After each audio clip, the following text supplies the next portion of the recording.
Ladies and gentlemen, when Arun Puri was speaking here a little while ago, he said about the previous two occasions that there were cataclysmic events which were preceding the India Today Conclave. Well, the event of yesterday in Madrid may not have been cataclysmic in the same sense, but it's bad enough. And I think a time has come when all of us should not only feel angry at what is happening around the world, but continue to feel angry until we are able to put this scourge down for good.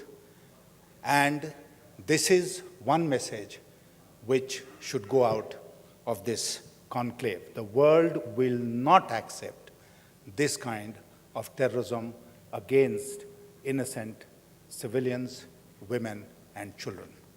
And my sympathies and condolences to all those who have been killed in these blasts in Madrid. Ladies and gentlemen, I am delighted and honored to be here today. Prime Minister Vajpayee has outlined in the inaugural speech his vision for the building of an Indian century, which I am sure has inspired all of us. Permit me, in this session, to focus on the topic at hand, namely what it takes to be a world power, or in more specific terms, the emergence of India on the world stage as a major power. Let me begin by stating that the term great power or major power should not be seen in its historical context, but in a modern 21st century setting. In the past, a change in power status of countries invariably occurred through wars. Any quest for power is therefore immediately identified with violence, genocide, hegemony, and imperialism. We are all aware of the burning desire for world conquest with which Alexander the Great invaded Asia. The scramble for dominance amongst Western nations from the 17th to the 20th centuries, and the terrible calamities that such pursuits brought upon the world, including on the aspirants themselves, is also well known. It's important, therefore, that India distances itself from the conventional idea of power as the ability of a nation to bend others to its will through coercive use of force. It is also essential to make clear at the very outset that India approaches the notion of power with an alternate vision and a deep consciousness of its responsibilities. There can be no other way for India. India's power capabilities are a guarantee of the freedom and security of its people, who constitute 1/6 of humanity. For us, power is a means of advancing the welfare of our people and a tool for preserving and consolidating the autonomy of our foreign and domestic policy. What India seeks is to bind every country and region to itself with a golden chain of mutual interest and trust. What we want is to enhance our capacity to leverage reciprocal benefits for common good.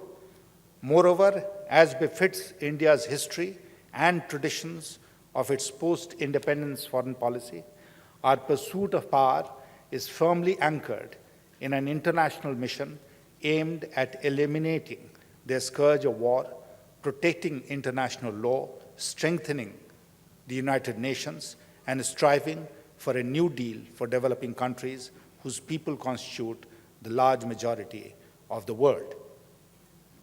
What constitutes power as far as the nations of the world are concerned? How does India perform in terms of various attributes of power?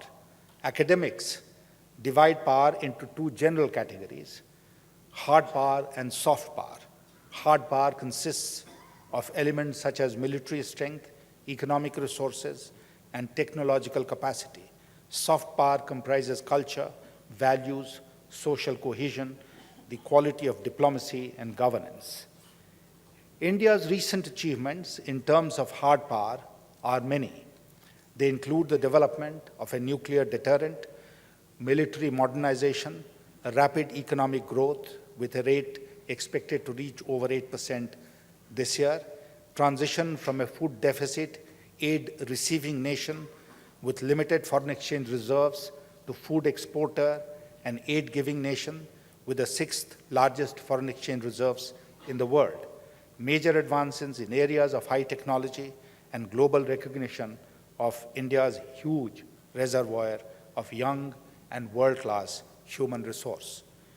Traditionally, military might has been considered the most important of the various ingredients of power.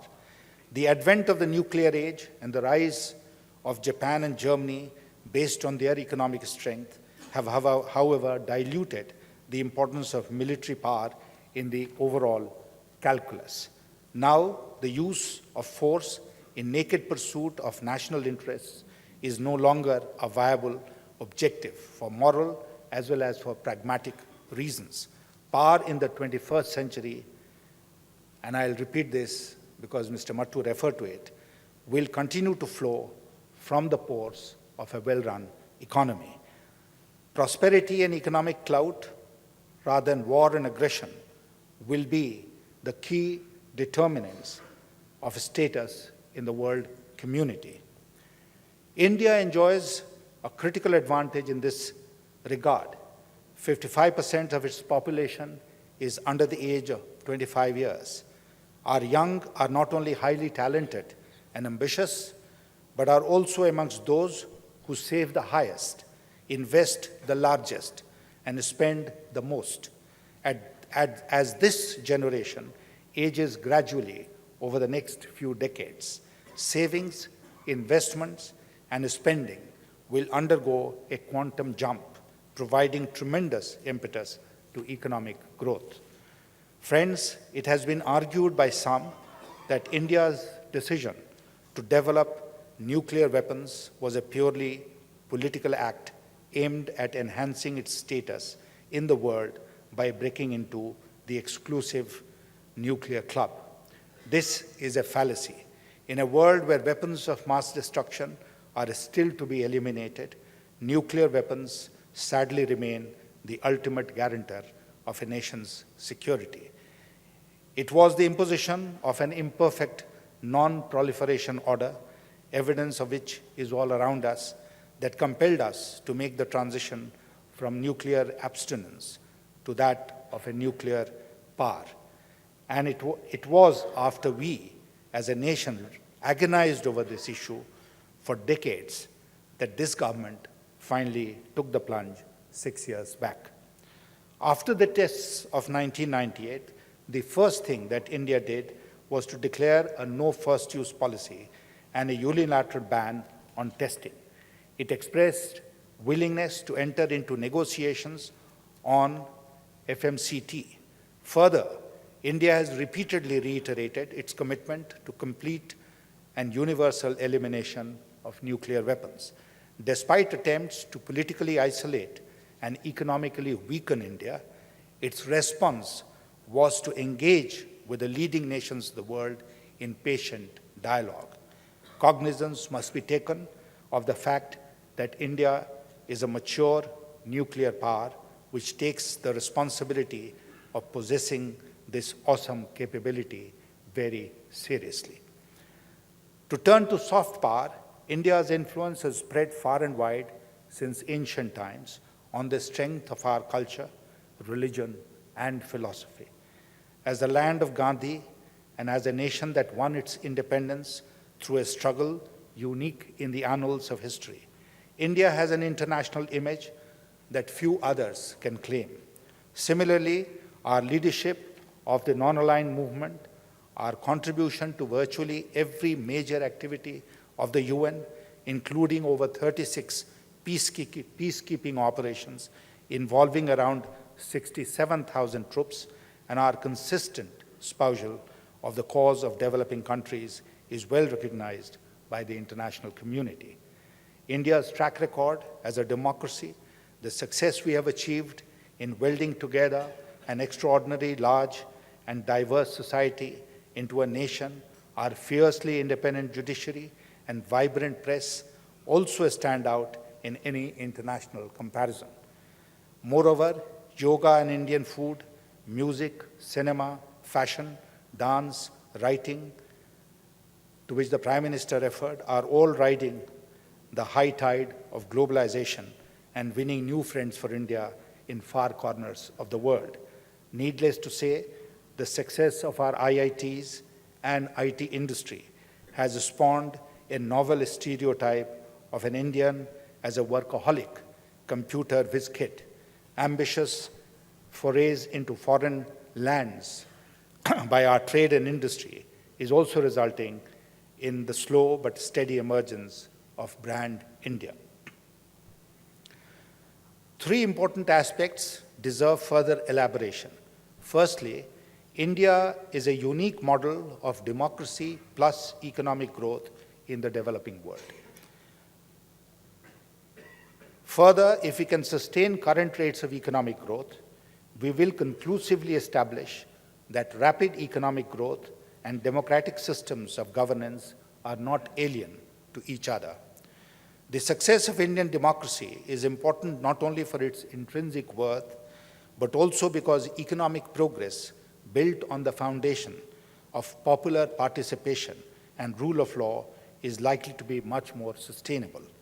Moreover, as India's developmental efforts take deeper roots and we succeed in taking education, health, and infrastructure to our rural areas, we will add significant new numbers to our scientific and technical workforce that in turn will impart further momentum to our economic growth. Friends, there is a silent revolution sweeping the Indian countryside. As a result of programs such as Sarva Shiksha Abhiyan, we can see today scores of young girls marching early in the morning, many miles to the nearest school, in their smart uniforms, even in faraway villages. There can be no sight more inspiring, and nothing can fill a person with greater faith in the future of India. More than any other factor, it is this revolution in rural development and women's empowerment which will catapult India to a world status. Secondly, the very fact that we are meeting here in a conclave that is discussing the building of an Indian century and our specific focus on the question of what it takes to be a world power implies a major change in both political attitudes and objectives, and the nation is setting for itself, shifting from the self-perception of a weak developing country to that of a great power in the making constitutes a huge mental leap for India. Although Nehru saw the prospect of India becoming one of the 6 major power centers of the world, we somehow lost our way in the decades that followed and became limited in our political vision as well as inward-looking in economic terms. This has changed. Today, the Indian government as well as our business and industry are willing to be both to dream big and act bold. And this brings me to the third aspect, which relates to the field of diplomacy. It is my view that India's foreign policy has never been as complete and comprehensive as it is today. Even in the heydays of non-alignment, when India, with little hard power to back it, strode tall in the corridors of the world stage, we did not have today's state of affairs, namely good relations with virtually every country in the world. Throughout the Cold War, we were estranged from the West in general and the US in particular. Today, we enjoy a very good relationship with not only the United States, but also all major Western powers. And this has not been at the cost of our traditional friendship and a strategic partnership with Russia or any other country, including our developing country partners in Africa, Latin America, and Asia. Further, we are now even thinking the unthinkable. Differences with China and Pakistan, which have festered for decades, are being addressed in a straightforward and pragmatic manner as never before. There is a new dynamic in South Asia with the signing of SAFTA. SAARC is exploring how progress can be made towards an economic union, including a common currency, and work has already commenced on transport and energy corridors that will crisscross Asia with India as its hub. The credit, ladies and gentlemen, for this extraordinary success goes entirely to Prime Minister Vajpayee. The Prime Minister, through his leadership and his statesmanship, himself represents the different facets of India's power. In any discussion on a country like India emerging as a major power, it is but legitimate that we ask the question, can India afford this? Is this a conspiracy of the elite to divert attention from the realities of a poor country teeming with problems? I have no hesitation whatsoever in responding that the Holy Grail cannot be that of India unless and until we address our domestic, economic, and social issues. These problems are an anchor on our ambition, and they must be conquered through conscious and determined national effort, not brushed under the carpet. However, it must be noted by those who deride and mock India's ambitions that pursuit of power in the international community and the need to address pressing tasks at home are not exclusive of each other. Our efforts in the international and domestic fields complement and supplement each other, especially so in a globalized world. The speed with which we address our domestic challenges will add to our influence in the international community and vice versa. Likewise, when India makes investments in the energy sector in Russia, Sudan, Vietnam, and Myanmar, it not only enhances its presence in these countries, but also increases energy flows back home, contributing in a direct manner to raising the living standards of its people. Finally, let me point out that while India has sought to change existing power equations in the global order, it has essentially been a status quo power that does not seek to upset the existing order through violent means. Even when the current order militates against India's interest, it has striven only for a gradual, peaceful, and evolutionary change. India does not resort to export terrorism or proliferation of weapons of mass destruction. Of all the members of Al-Qaeda arrested so far, and I'm very proud to say this, not one has been from India. We are not part of the NPT, but we believe in and uphold the broader non-proliferation goals of the treaty, for its frailties and drawbacks affect us as well. We do not seek to snatch territory from others or rewrite the history of our subcontinent. We criticize the developed world for its unfair economic policies. At the same time, we seek to engage the North in dialogue and to appeal to their reason and wisdom. India has repeatedly drawn attention to the undemocratic character of the permanent membership of the UN Security Council, but that has never prevented us from working with the Security Council or its members in advancing the goals of the UN. Similarly, we believe that the disproportionate dominance of a few countries in the running of international financial institutions must change. We continue, however, to effectively contribute to all activities of the IMF and the World Bank. Friends, there is no doubt that the road ahead is long and arduous.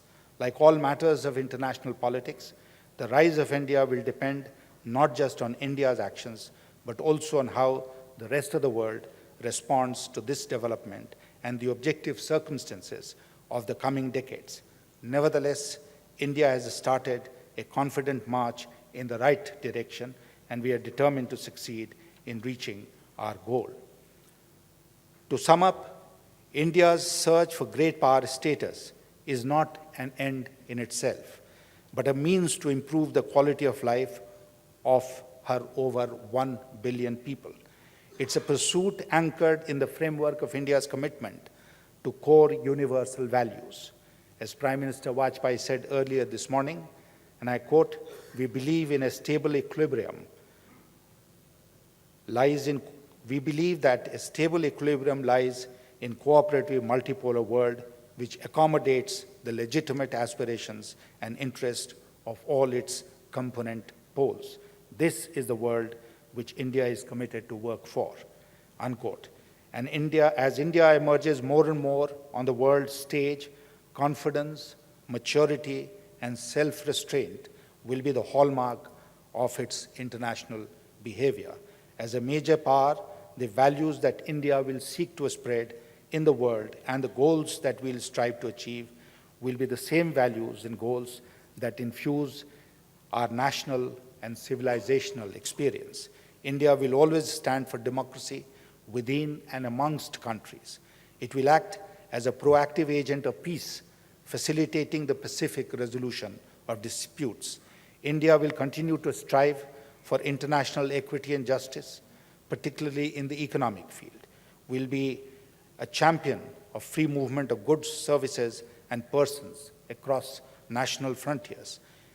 We'll continue to work to build and strengthen international institutions so that they work effectively for the benefit of mankind, be it war against terrorism, the challenge of protecting our environment, or dealing with HIV and AIDS and other pandemics.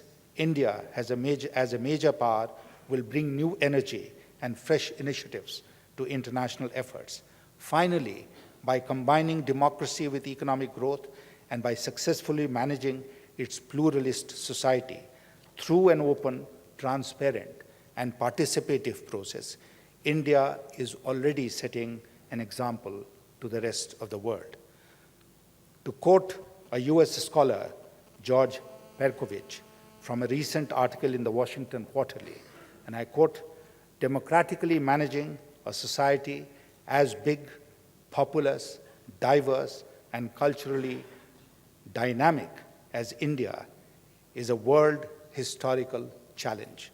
If India can democratically lift all its citizens to a decent quality of life without trampling on basic liberties and harming its neighbors, the Indian people will have accomplished perhaps the greatest success in human history," unquote. Friends, a new destiny awaits us once again. This century has begun well for us. Whether the world will label the 21st century as an Indian century now depends on each one of us. Thank you.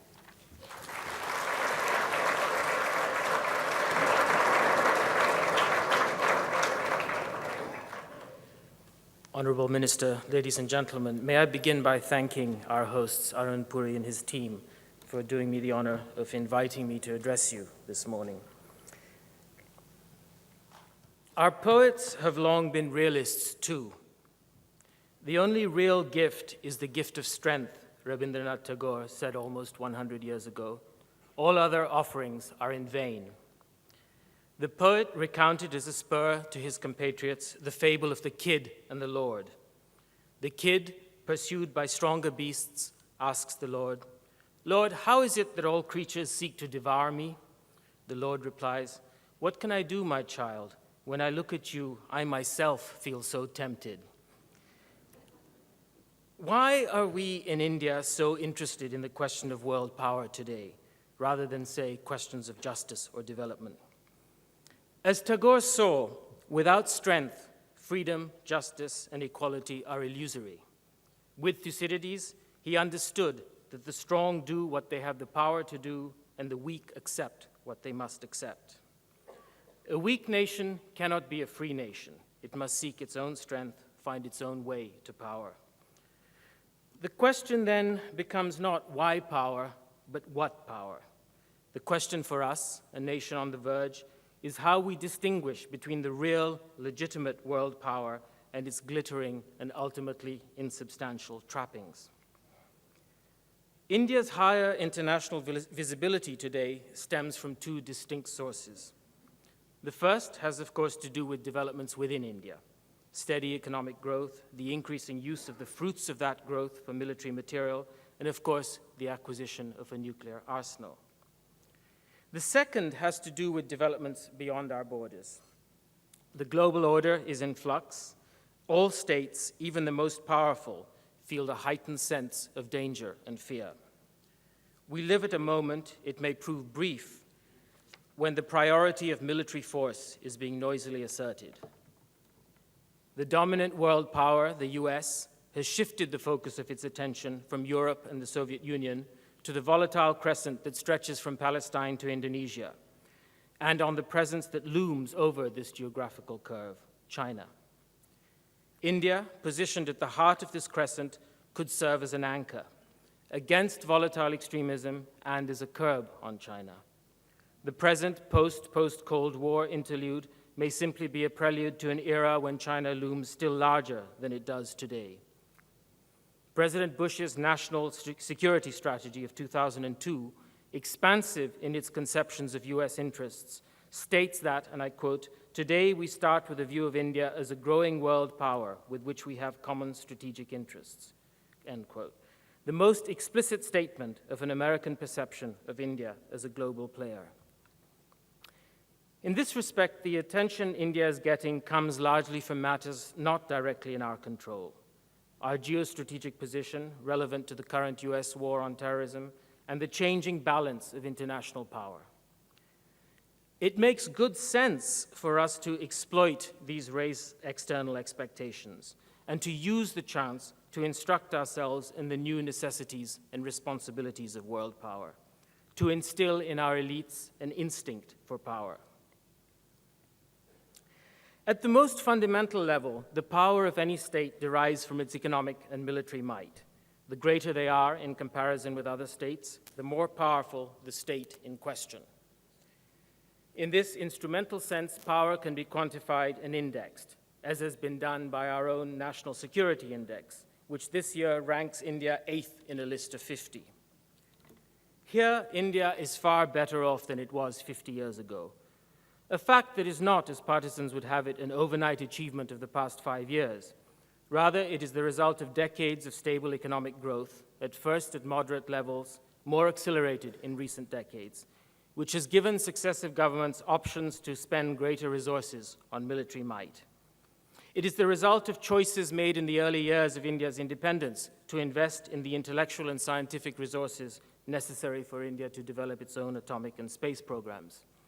And it is the result of harboring this accruing power wisely, not squandering it in overambitious or illegitimate adventures. Yet, if we limit our understanding of power merely to this narrow realist dimension, then it is hard to see how India in the foreseeable future can rival the prowess of the world's great states. It will surely remain in a middle group, well behind the first rank of present great powers, if we measure power purely in economic or military terms. So, to ask seriously how India can become a world power in our lifetimes, we need a more sophisticated, less crude conception of that good. We need first to recognize how limiting it is to define power by narrowly instrumental and realist criteria, and to recognize that world power today is a complicated, continuous strategic project, not a once-and-for-all acquisition. Some of its aspects are tangible enough, but others, no less important, emphatically are not.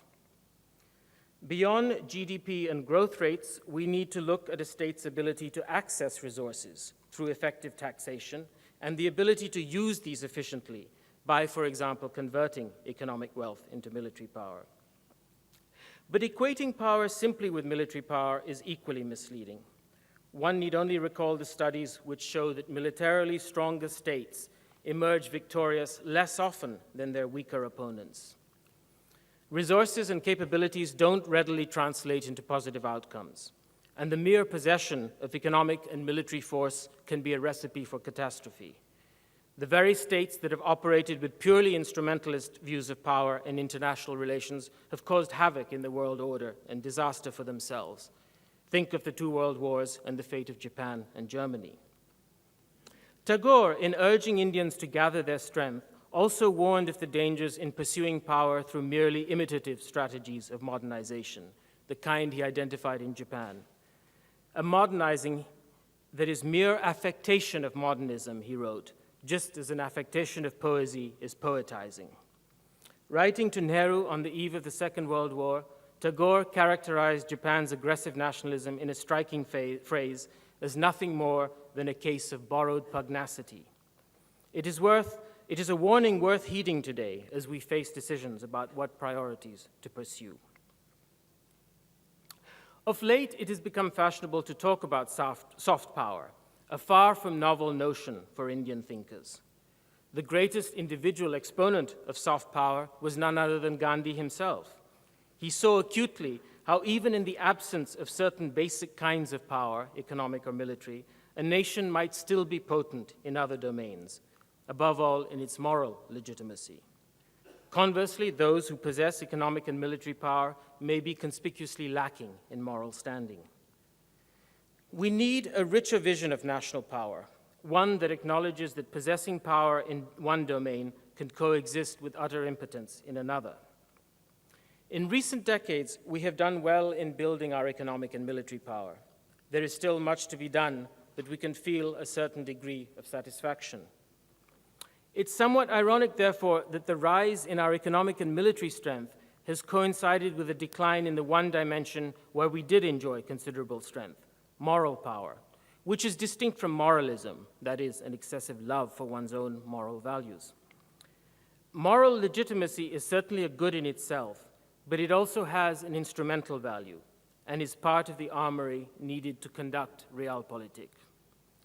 In the middle decades of the 20th century, we projected a clear idea of what we stood for.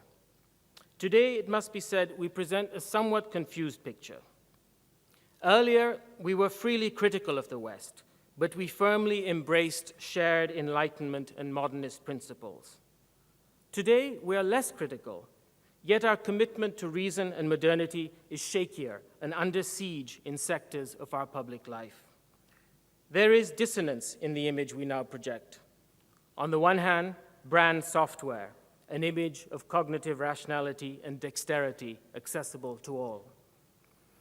On the other hand, brand saffron, the exclusionary ideology of Hindutva. The world is attracted by what Bangalore stands for, but repelled by Gujarat. We cannot expect our economic growth to resolve choices about our political future. In fact, as the case of Gujarat shows, economic growth and extremism are perfectly compatible. It is one of our most prosperous states, but also one crippled in its political imagination. We will need to make choices about what we wish to stand for. Yet even the blend of hard and soft power cannot guarantee that a state gets its own way. You can have economic wealth, advanced weaponry, influence and appeal, and yet still be painfully limited in your power. The most striking example is the US today. Despite being unsurpassed on all indicators of hard power, and despite dominating the content of the global media channels and possessing innumerable forms of soft power, America is still repeatedly frustrated when it tries to get its own way. Certainly, it has shown its power swiftly to destroy minor states, but it has no power to rebuild as it would like. And the exercise of its hard power generates an immense reaction, an anti-American backlash, which undermines much of its soft power. In an interconnected world, the old billiard ball metaphor used to model power, where the bigger, faster-moving ball impels the smaller, static ones, no longer applies. The elements of power are now more diffusely spread and shared. Its character changes constantly. Some resources of power can be acquired cheaply and configured with novel effect, giving fresh opportunities to the less powerful. Thus, small, relatively powerless states or non-state actors can damage more powerful states. Even the US finds itself in a paradoxical position, at once invincible and yet vulnerable. That vulnerability lies not only in the direction of terrorist attack. Unlike Britain at its imperial zenith, America needs permanently to import goods and services, capital and people, to sustain its own momentum and fund its insatiable consumption.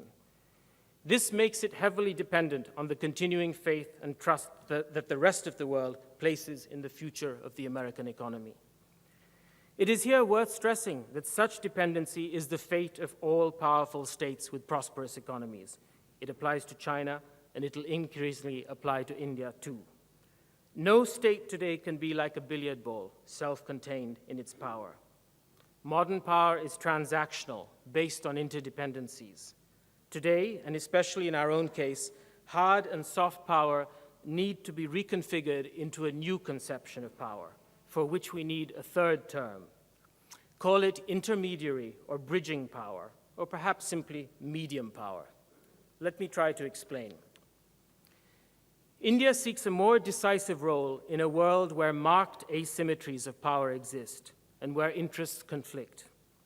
These asymmetries will exist and even sharpen in the 21st century, taking on new and complex forms. Take one example. In the 20th century, poor states were usually weak and their demands could be brushed aside. But in coming decades, certain states with very large populations, with very large poor populations, will almost certainly become significant world powers. China, for instance, will be a relatively rich state, but with a still relatively poor population.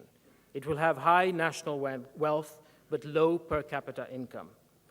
This unevenness will apply to India too. The result will be internal tensions for each in the face of their own people and for the international order. It will produce struggles over the world economy and the environment, over control of high technology and of finance. In the face of these persisting conflicts of interest, what common language of dialogue and persuasion can there be between the contending powers? This is a crucial question, both for those who currently dominate the international order and for those who aspire to an active role in it. It leads many to fear the breakdown of multilateral and international institutions, less the existing institutions themselves, all of which have their flaws, than what they represent, the commitment to dialogue within a common frame. We need desperately to find a way of structuring conflicts of interest that does not disrupt or break apart the international order. Breakdown can come from either end, from the powerless as much as the powerful, and we have seen what an Osama or a Saddam can do. Historically, India has tended to position itself somewhere between the powerful and the powerless, the rich and the poor, and between contending ideological groups. Its primary mode of exercising autonomy in the international domain has been negative, refusing to participate in alignments, treaties, markets, which it viewed as skewed in favor of the more powerful. This was perhaps an extension of the Gandhian strategy of boycotts and fasts. As Nehru put it in the mid-1950s, Asian strength exists in the negative sense of resisting. Now we face a choice as we devise a more positive conception, an exercise of power. In the coming years, India can choose to define itself as a middling power. It can follow the direction of a state like Israel, or we can think of ourselves as a medium, intermediary, a bridging state. There are no examples of such a role. Drawing on our own experience, we will have to invent it for ourselves. As a medium, bridging power, India can have a unique role, poised between the rich states and the poor, and between two countries today sizing each other up, the most powerful state in the world, the US, and the most populous state in the world, China. There is considerable power to be gained from such a bridging role in the global order. It assures both independence and indispensability. All of the existing world powers have, to differing degrees, imperial pasts. Among the contenders for world power, only we have the special insight into the complex nature of power that having been colonized gives.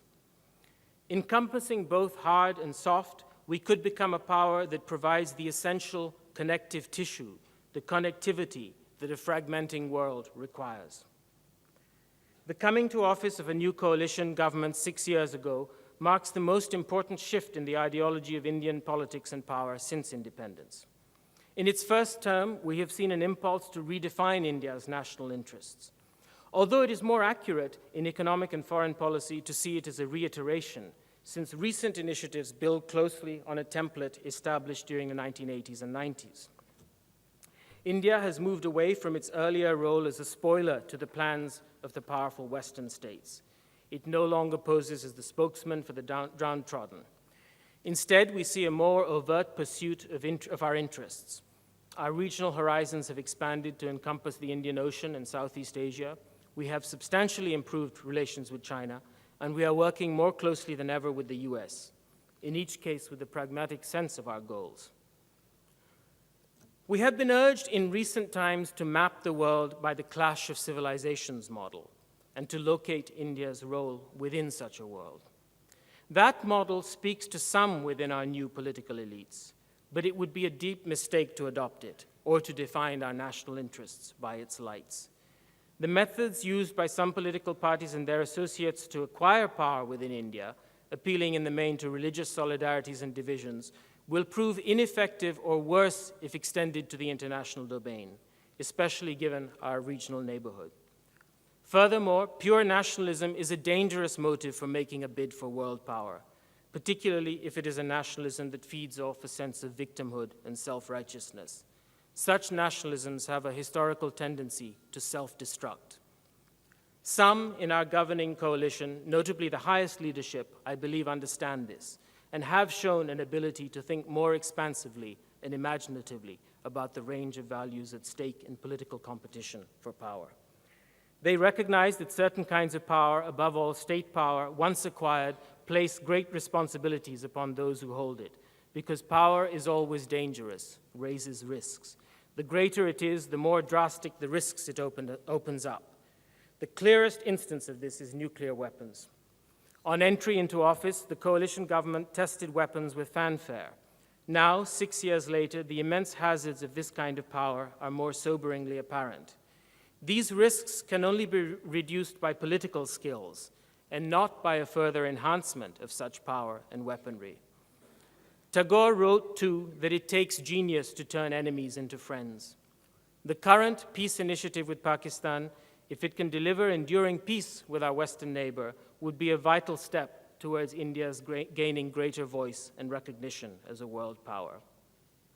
It could free India from a major resource drain as well as lost opportunity costs. It could change the character of internal politics in both countries, and it would reaffirm India's commitment to resolve conflicts through dialogue, Much, therefore, hangs upon it. Power taken by itself, just on its own, is a bleak idea. It is certainly better to possess it than not, but even having it is no guarantee of one resting easy or secure. All who possess power are haunted by the possibility of losing it. As the greatest of all philosophers of power, Thomas Hobbes saw, all human life is a ceaseless quest for power, a race that ends only with our mortal end. Yet politics is not simply about power and its pursuit, but about knowing how to use it wisely, knowing how to harbor, sustain, and augment it. And that is a very different task, needing different skills. If the recent history of many states is littered with examples of leaders acquiring domestic power only to squander or destroy it, we are fortunate. Our own leaders did not do this.